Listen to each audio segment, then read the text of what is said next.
Hi అండి, అందరూ ఎలా ఉన్నారు? ఈరోజైతే నేను మీకు ఈజీగా చేసుకునే చికెన్ ఫ్రై అనేది చూపించబోతున్నాను. ఇందుకోసం నేను 1 కేజీ చికెన్ తీసుకున్నాను. నాకైతే ఇట్లా జాయింట్లు అంటే చాలా ఇష్టం అండి. అయితే ఇప్పుడు ఈ చికెన్లో ఏం చేశానంటే శుభ్రంగా కడిగేసి కొంచెం కార్న్‌ఫ్లవర్ పిండి, అలాగే అల్లం వెల్లుల్లి పేస్ట్ ఒకటి, పసుపు, ఉప్పు, కారం, కొంచెం నూనె వేసుకొని చక్కగా ఇట్లా కలియబెట్టేసుకొని ఒక 2 గంటలు కానీ 3 గంటలు కానీ నాననిచ్చుకోవాలండి. ఇది బాగా పక్కన పెట్టేస్తే ఏమవుతుందంటే ముక్కలకి చక్కగా పడుతుంది ఆ ఉప్పు కారం అదంతా. నేను పొద్దున్నే మొత్తం నానబెట్టేశాను. చక్కగా అయిపోయింది. చూస్తున్నారు కదా, ముక్కకి చక్కగా ఉప్పు కారం అన్నీ పట్టినాయి. ఇప్పుడు దీన్ని మనం ఫ్రై చేసేసుకోవడమే.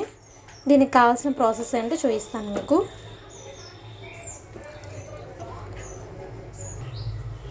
ఇప్పుడు ఆ చికెన్కి సరిపడా అల్లం వెల్లుల్లి, చెక్క, లవంగం, ధనియాలు, కొంచెం కొబ్బరి అన్నీ కలిపి మిక్సీ పట్టుకున్నటువంటి పేస్ట్ అండి ఇది.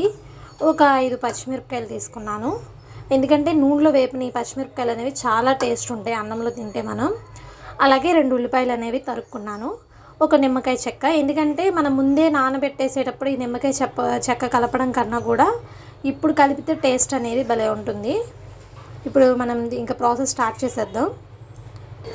ఫస్ట్ అయితే ఇందులో కొంచెం నేను నిమ్మకాయ చెక్క అనేది కలిపేస్తుంది. పిండి వేసేసి చక్కగా కలుపుకుంటాను.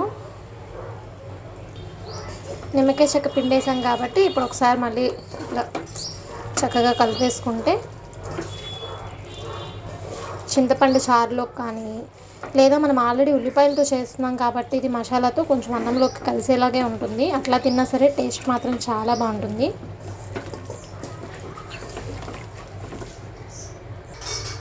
ఇంక ఇప్పుడు స్టవ్ ఆన్ చేసేసుకొని కడాయి అయితే పెట్టేసుకున్నాము.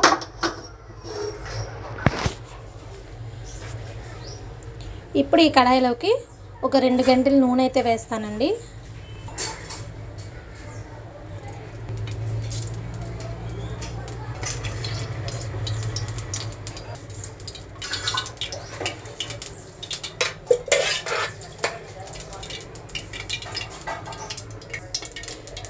ఈ నూనె హీట్ ఎక్కిన తర్వాత నేను ఒక్కసారి మొత్తం వేపట్లేదు, 2 సగాలుగా వేపుదాం అనుకుంటున్నాను. ఎందుకంటే ఆయిల్ ఎక్కువ వేసేసుకొని అది వేపేసి మళ్ళీ నూనె మిగిలిపోయి దాన్ని వేస్ట్ చేయడం కన్నా సరిపడా నూనె వేసుకొని ఇట్లా వేపుదాం అనుకుంటున్నాను.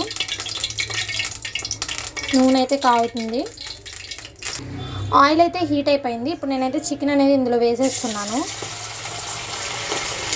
వేసేటప్పుడు జాగ్రత్తగా ఉండాలి, చిట్పట్లాడుతూ ఉంటాయి కదా.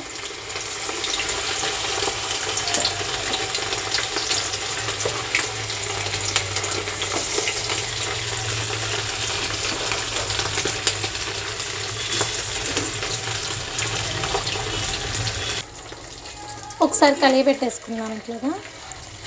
ఇంక ఇది ఫ్రై అయిపోవడమే. ఇట్లా ఫస్ట్ ఏంటంటే ఈ చికెన్ పీసెస్ అన్నిటి కూడా ఇట్లా ఫ్రై అయ్యేలాగా చూసుకొని మనం ఫ్రై చేసేసుకొని ఫస్ట్ పక్కన పెట్టేసుకోవాలి. అయితే వీటిని కొంతసేపు బాగా ఫ్రై చేయనిద్దాం. టేస్ట్ మాత్రం ఈ మెథడ్లో చేస్తే చాలా బాగుంటుంది.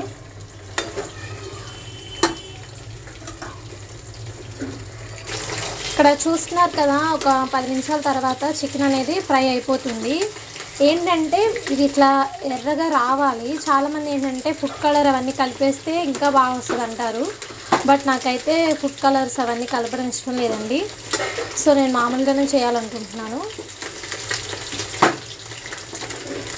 చూస్తున్నారు కదా, ఇంకొక 2-3 మినిట్స్ ఉంటే ఏంటంటే మనకు కావాల్సినట్టుగా గోల్డ్ కలర్లోకి అయితే వచ్చేస్తుంది అన్నమాట. ఇలా వేపితే సరిపోతుంది. ఇంకా దీన్ని మనం ఒక గిన్నెలోకి అయితే తీసేసుకున్నాము. ఇంకా అన్నీ మొత్తం చికెన్ అంతా కూడా ఇలాగే వేపేసుకోవాలండి. కలర్ చూస్తున్నారు కదా, ఇట్లా రావాలి. చూస్తున్నారు కదండి, చికెన్ మొత్తం ఇట్లా వేపేసుకున్నాను. ఇప్పుడు ఆయిల్లో నాకెంతో ఇష్టమైనటువంటి చికెన్ జాయింట్స్ని వేయబోతున్నాను అనమాట. చాలా ఇష్టం ఇవంటే నాకు. మీకు కూడా ఎవరికైనా చికెన్ జాయింట్స్ అంటే ఇష్టం ఉంటే నాకు ఒకసారి కామెంట్ చేయండి.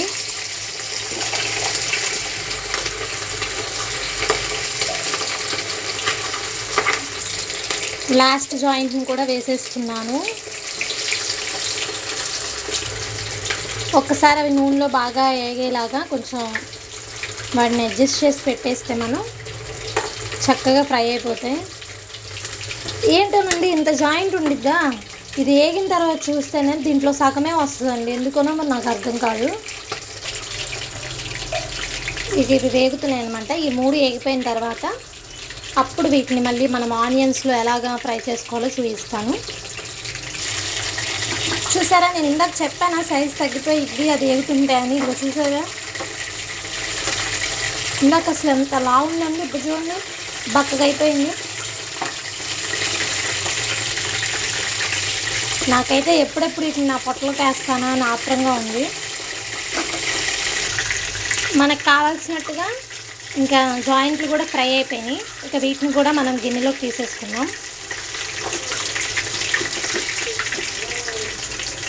చూసారుగా ఇట్లా ఫ్రై అవ్వాలి. చూస్తున్నారు కదా, మనం కూర మొత్తం ఇట్లా ఫ్రై చేసేసుకున్నాం. ఇప్పుడు మనం ఏం చేస్తున్నామంటే, ఇది మనం కూర ఫస్ట్ కలిపిన గిన్నె కదా, ఇందులో ఏం చేస్తానంటే ఫస్ట్ ఉల్లిపాయలు ఉన్నాయి కదా, అవి కొంచెం ఇందులో వేసేసి ఉల్లిపాయ పచ్చిమిర్చి, ఎందుకంటే మనం ఆల్రెడీ మసాలాలు కలిపి పెట్టినటువంటి గిన్నె కదా, జస్ట్ అట్లా ఒకసారి కలిగి తిప్పేసుకుంటే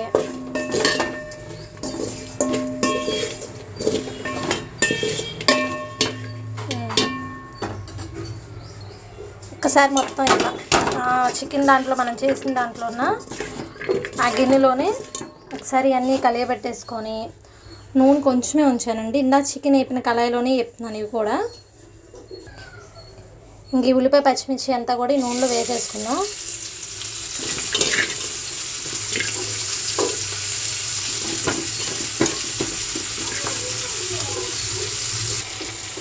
ఇప్పుడు ఈ ఉల్లిపాయ పచ్చిమిర్చిని నూనెలో చక్కగా వేపుకోవాలన్నమాట. పచ్చిమిర్చి మాత్రం అన్నంలో తింటే భలే టేస్ట్ ఉంటుందండి. ఇందులో వేగిన పచ్చిమిర్చి ఒకటి, చేపల పులుసులో పచ్చిమిర్చి కూడా అసలు నేను వదిలిపెట్టను, తినేస్తాను.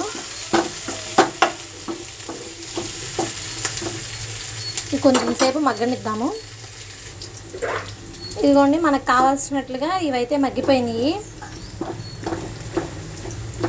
ఇప్పుడు మనం ముద్ద మసాలా అనేది మనం ప్రిపేర్ చేసుకున్నాం కదా, ఆ మసాలా కూడా ఇందులో వేసేయడమే.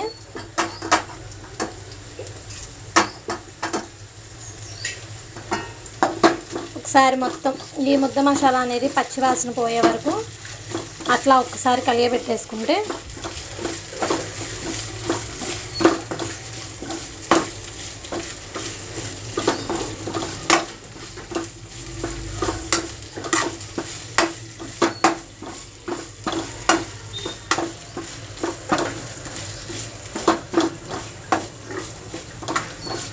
ఎక్కువసేపు కూడా అవసరం లేదండి, జస్ట్ ఒక 2 నిమిషాలు అంతే. ఇప్పుడు ఇందులో మనం కొంచెం ఉప్పు, పసుపు, కారం, ఇప్పుడు మనం ఏదైతే వేపు పెట్టుకున్నామో చికెన్ అనేది ఇందులో యాడ్ చేసేద్దాం. జాయింట్లు ఏమైపోయినాయి అనుకోమాకండి, తీసి పక్కన పెట్టాను.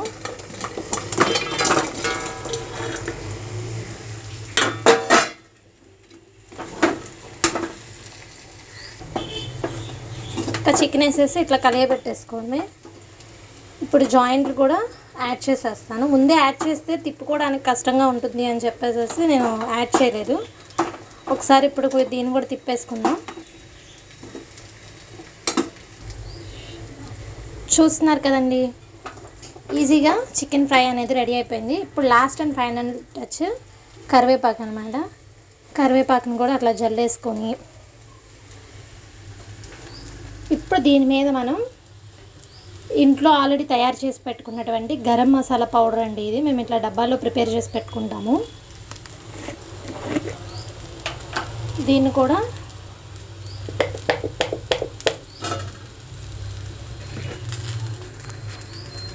అట్లా జల్లేస్తున్నాను.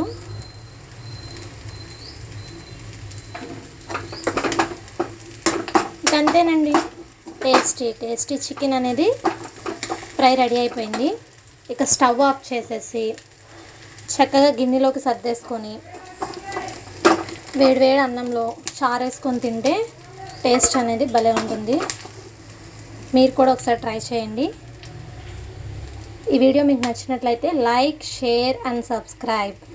Bye bye. నెక్స్ట్ వీడియోలో మళ్ళీ కలుస్తాను.